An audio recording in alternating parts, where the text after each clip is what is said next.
أشهد أن لا إله إلا الله।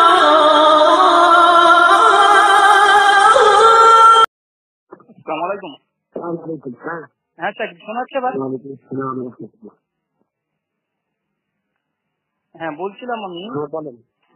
যে এই আপনি একটি ভিডিওতে ঘোড়ার লেজ সম্পর্কে রাফেল ইয়ারাইন মানসুখ বলতে চাইছিলেন, তো বিষয়টা আসলে কি একটু খোলা করে বললে ভালো হতো। এই ভিডিওতে খোলাসা করে বলা আছে, আবার আমি কি বলবো? মানে আসলে ওই হাদিস যে কি রাফেল ইয়ারাইন মানসুখ, মানে আপনি মানে ওই হাদিস কি দলিল সেটা জানতে চাইছিলাম। এখানে কি দলিল বলা হবে? না, আমরা তো রুকুবালা মানে চাইছিলাম যে রুকুবালা মানসুখ করার জন্য, ওটা তো মানে আপনার ওই ইবালা কফিলের মধ্যে সালামবালা কি বলা? এই দলিলের সংখ্যা পাওয়া যায়? হাদিসের রাবিকে শেখ মনে আছে আপনার? জাবের বিন সামুরা। আচ্ছা, জাবের বিন সামুরা ওই হাদিসে বলছে, পরে হাদিসে কি বলছে জাবের বিন সামুরা? এটা আরেক হাদিস, ভিন্ন হাদিস। ভিন্ন হাদিস কে বললো ভাই? একই ভাবে ইমাম মুসলিম, ইমাম নাসাই, ইমাম বাইহাকি সকলে একই ভাবে নিয়ে এসেছেন। ইমাম মুসলিম সহিহ মুসলিমের কোনো বাব লেখছেন? ইমাম নাওয়াবী লিখেছেন। আপনি জানেন ইমাম মুসলিম কি লেখেন? আমি বললাম ইমাম মুসলিম যেহেতু পরপর হাদিসগুলো বয়ান করেছে মানে তার মানে বোঝা যাচ্ছে যে প্রথমে একটা হাদিস, দ্বিতীয় হাদিস, কিন্তু পরে হাদিসে জাবের বিন সামুরা তো বলেছে সালাম ওয়ালা ওটা। হ্যাঁ, এখন আপনি যদি জানার জন্য কষ্ট করে থাকেন তাহলে ঠিক করে ফেলেন। আচ্ছা স্যার, ঠিক আছে, আমি একটা জিনিস জানতে চাইলাম, তাহলে আমার উত্তর পেয়ে যাবো আমি।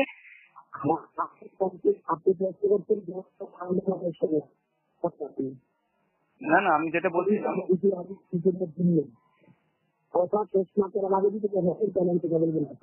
আচ্ছা ঠিক আছে, আপনি ফোন রাখবেন না, আমি চুপ করে যাচ্ছি, আপনি বলুন। হ্যাঁ, শুনুন, প্রথম নম্বর হাদিসে আসছে খারাজা আলাইনা নবী বের হয়ে আসছেন আর সাহাবীরা নামাজ পড়তে ছিল। প্রথম নম্বর হাদিস। না, দ্বিতীয় নম্বর হাদিস যেটা সালামের ক্ষেত্রে আসছে, সেখানে আসছে সাল্লাইতু মা'আন নবী সাল্লাল্লাহু আলাইহি ওয়াসাল্লাম, আমরা নবীর পিছনে নামাজ পড়তাম। অর্থাৎ প্রথমটা ছিল মুনফারিদ, একাকী নামাজ পড়তে ছিল সাহাবীরা, এখানে নবী নামাজ পড়ছিলেন না। দ্বিতীয় হাদিসটাতে হচ্ছে নবীর পিছনে নামাজ পড়তেছিলেন, অর্থাৎ এই নামাজে নবী শরীক ছিলেন। এই হাদিস এক হাদিস হয় কিভাবে? এক নম্বর, অর্থাৎ এই হাদিস যে দুইটা প্রেক্ষাপট এবং বিষয়টি ভিন্ন ছিল পরিষ্কার। দুই নম্বর, প্রথম হাদিসটা হচ্ছে একাকী ব্যক্তির ক্ষেত্রে, দ্বিতীয় হাদিসটা হচ্ছে জামাত নামাজের ক্ষেত্রে। প্রথম হাদিসের মাঝে নবী নামাজে শরীক ছিলেন না, দ্বিতীয় হাদিসে নবী নামাজে শরীক ছিলেন। তিন নম্বর পার্থক্য, প্রথম হাদিসের মাঝে রাসূল ইয়াদাইন নামাজের ভিতরের রাসূল ইয়াদাইনকে নবী নিষেধ করছেন। দ্বিতীয় নামাজে নামাজের শেষের, নামাজের ভিতরের নামাজের শেষের সালামের সময় রাসূল ইয়াদাইন করতে নবী নিষেধ করছেন। তাহলে এতগুলি পার্থক্য থাকা অবস্থায় প্রথম হাদিস দ্বিতীয় হাদিসের ব্যাখ্যা হয় কিভাবে?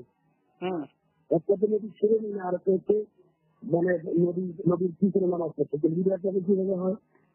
আচ্ছা, শেষ হলো স্যার। আমার কথা কি আপনি খানদানাতে বুঝছেন? হ্যাঁ, বুঝতে পারছি। হাদিস বুঝেন, হাদিস আরবি কিতাব বুঝেন? হ্যালো স্যার, আপনি আমার কথা কিতাব বলছেন? বুঝেন?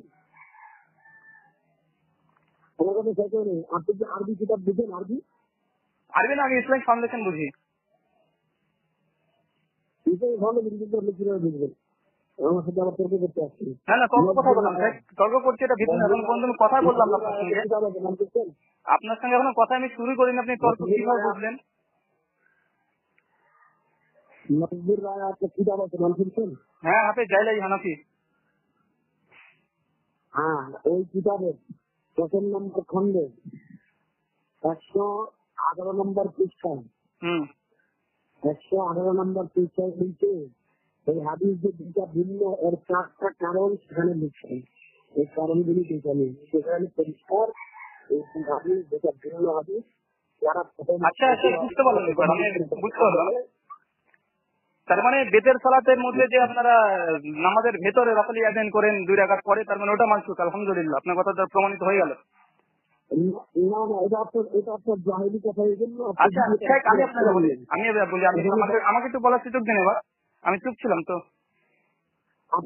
ইমাম বুখারী তার বিরুদ্ধে রাফাল ইয়াদাইনের 35 পৃষ্ঠায় বলছেন, যারা এই হাদিসে রাফাল ইয়াদাইনকে মানসিক করে তাদের ন্যূনতম জ্ঞান নেই। আরেকটা ইচ্ছা করতেছেন না, হ্যাঁ আপনি পয়েন্ট আরেকটা ইচ্ছা করতে বলছেন, সেই পয়েন্টের জবাব শুনে নেন। না আমি বলে দিই তারপর আপনি একটা জবাব দিন। আমি বলে দিই ইমাম বুখারী বলছে তার যার ন্যূনতম জ্ঞান আছে সে হাদিসে মানসিক বিবেচনা করবে না। হাফেজ ইবনে আব্দুল বার মালিকি তিনি আত-তামহিদ নবম খণ্ডের 121 পৃষ্ঠাতে বলছে যাদের জ্ঞান নেই, মানে একদম মানে অজ্ঞ, তারা এই হাদিস দিয়ে বিবেচনা করবে যে রাফাল ইয়াদাইন মানসুখ। আমি আপনার বলতেছি, প্রথম নম্বর আপনি অভিযোগ করছেন হচ্ছে যে বেতনের নামাজের রাফাল ইয়াদাইন আমরা করি, এটাও কি মানসিক হয়ে গেছে কিনা, এটা এক নম্বর দেখুন। এটার জবাব আমি বলি, আপনি আমার ভিডিওটা ভালো করে শুনেন নেই, না শোনার কারণে অভিযুক্ত করছেন। সেখানে পরিষ্কার বলা আছে যে এখানে নদী তুলনা করছেন হচ্ছে দুষ্ট ঘোড়ার লেজের মতো রসুল এখানে, দুষ্ট ঘোড়ার লেজের মতো রসুল এখানে করে হচ্ছে। কারণ দুষ্ট ঘোড়ার লেজ দিয়ে রফা করে সেই সময় কোনো ফিকির থাকে না, কোনো ফিকির থাকে না, আল্লাহ বাদশাহ থাকে না। এই যে আর রফিতে যাওয়ার সময় রসুল এখানে হয়, এর সাথে কোনো ফিকির নেই, কারণ এটা রফিতে যাওয়ার সাথে আমি বলি আপনি যে ইউটিউবগুলো তৈরি করলেন, ইউটিউবগুলো কোন মুস্তাহিদ ইমাম আপনাকে দিয়েছে এটা? আমি কোনো তৈরি করি নাই। না ভাই, আপনি মুকাল্লিদ, আপনি ইতিহাদ করতে পারেন না, কোরআন হাদিস কি ইতিহাদ করার যোগ্যতা রাখে না মুকাল্লিদ, এটা মনে রাখবেন। কোরআন হাদিসের সাথে কেন বললেন এরকম? না কোরআন হাদিস ইমাম বুখারী মুস্তাহিদ মুতলাক, তিনি বলছেন এই হাদিস দিয়ে যারা রাফাল ইয়াদাইনকে মানসুখ বিবেচিত করে তারা নির্বোধ। যে আপনি দ্বিতীয় হাদিসটা মানেন, যেখানে সালাম ফিরানোর সময় সাহাবায়ে কেরাম হাত উঠাইবে, সেই সময় এই বলছেন বিশ্ব কোরআন লেজ, যখন সাহাবায়ে কেরাম সালামের সময় হাত উঠাইলেন, এটাকে বিশ্ব কোরআন লেজ আমি সাথে তুলনা করলেন কেন? আচ্ছা সেটা তো বলছি, সালাম দেওয়ার সময় পরে হাদিসে স্পষ্ট বলে আছে ডান দিকে আর বাম দিকে করছিল। আর আপনাকে বলি দুষ্ট ঘোড়ার লেজ কোন দিকে করে, লেফট আর রাইট করে। ঘোড়ার লেজ দেখতে যদি না দেখেন কোনোদিন, ঘোড়াকে দেখে আসবেন লেফট আর রাইট করে, আপ ডাউন করে না, উপর নিচ করে না। এটা তার মানে মতনের সঙ্গে আপনাদের ইস্তেহাদ, আপনাদের কিয়াস যুক্তির অযোগ্য। আর আপনি আরেকটা বিষয়, এই হাফেজ জাইলাই তিনি কি ছিলেন? হাফেজ জাইলাই কি ছিলেন, হানাফি না শাফি? সমাধান ছাড়া, একটা কথার স্পেসিফিক সমাধান ছাড়া আরেক দিকে যাবেন না। আমি এখানে আছি, হাফেজ জাইলের উদ্ধৃতি দিয়েছেন, হাফেজ জাইলে হানাফি না শাফি? আমারও বুঝতে পারছি না হাফেজ জাইলের উদ্ধৃতি দিয়েছেন, আপনি হানাফি না শাফি ছিলেন? আপনি আমার দ্বিতীয় পয়েন্ট শুনবেন করে। আচ্ছা আমি ওখানে আছি তো, আপনি ওখান থেকে কল দিয়েছেন না, হাফেজ জাইলের উদ্ধৃতি নিয়েছেন, তো তিনি হানাফি ছিলেন না শাফি ছিলেন? লাইনে কথা বলবেন না, আমি ভাই লাইনে আছি এখন পর্যন্ত, আপনি একটা কল দিয়েছেন, সেই কলটা আমি বলবো না। লাইনে কথা বললে আপনি এতক্ষণ যদি বলে দিতেন হানাফি না শাফি ছিলেন, তাহলে এত কথা বলার যুক্তি ছিল না। হানাফি ছিল না শাফি ছিল? সে লাইন কেটে গিয়েছিল। হ্যালো লুৎফর রহমান ফরাজি সাহেব, হ্যালো শেখ, হ্যালো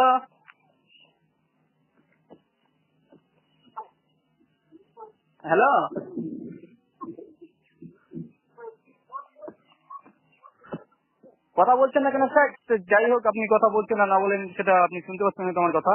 আমি যেটা বলছি, আপনি যে দলিল দিলেন ঘোড়ার লেজ নাড়ানোর বিষয়ে, ইমাম নাওয়ী তার শারহুল মুহাজ্জাবের 3য় খণ্ডের 403 পৃষ্ঠাতে তিনি সুস্পষ্ট ভাবে বলেছে, এই দলিল দিয়ে রাফাল ইয়াদাইন মানসুখ করা এটা নির্বোধের কাজ। ই দ্বারা ইজমা আছে, ইজমা প্রমাণ তিনি নকল করেছেন, কেউ দ্বিমত পোষণ করেনি মুহাদ্দিসদের মধ্যে থেকে। হাফেজ জাইলি হানাফি, তিনি মুকাল্লিদ ছিলেন, তাই তার ইজতিহাদ গ্রহণযোগ্য নয়। প্রথম কথা। আল্লামা সিন্দি হানাফি, তিনি তার আসনানুন নাসাই পরিষ্কার ভাবে 1184 তিনি বলেছেন এটা নির্বোধদের কাজ, যে হাদিসে মানসুখ বিবেচনা করবে। 3 নম্বর ইমাম বুখারী বলেছেন নির্বোধ ব্যক্তিরা যারা ওয়াক্ফ হাদিস সম্পর্কে, তারাই এই বিষয়ে এই সিদ্ধান্ত নেবে যে হাদিস দিয়ে রাফা ইয়াদাইন মানসুখ।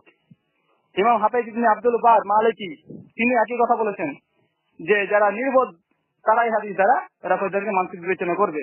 তাই আপনার হাফেজ জাইলে একজন মুকাল্লিদ, হানাফি মুকাল্লিদ, তার ইজতিহাদ গ্রহণযোগ্য না এখানে। বুঝতে পারছেন আপনি?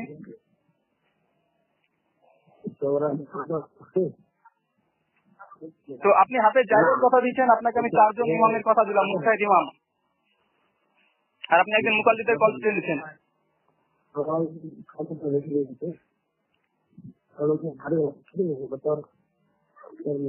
কথা বলুন সাহেব, কথা বলুন, কি ব্যাপার? লুৎফর রহমান ফরাজি সাহেব, আপনি ফোনে তো কথা বলতে ভালোবাসেন, কথা বলুন।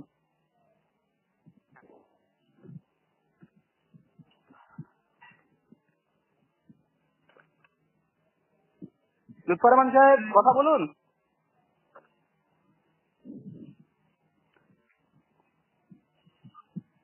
হ্যালো,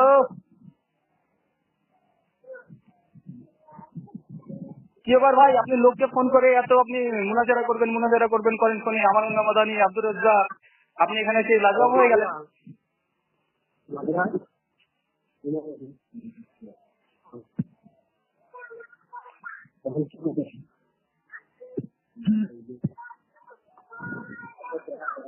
হ্যালো, দেখুন মুফতি লুৎফর রহমান ফরাজি সাহেব, তিনি ফোন রিসিভ করে তিনি কথা বলছেন না।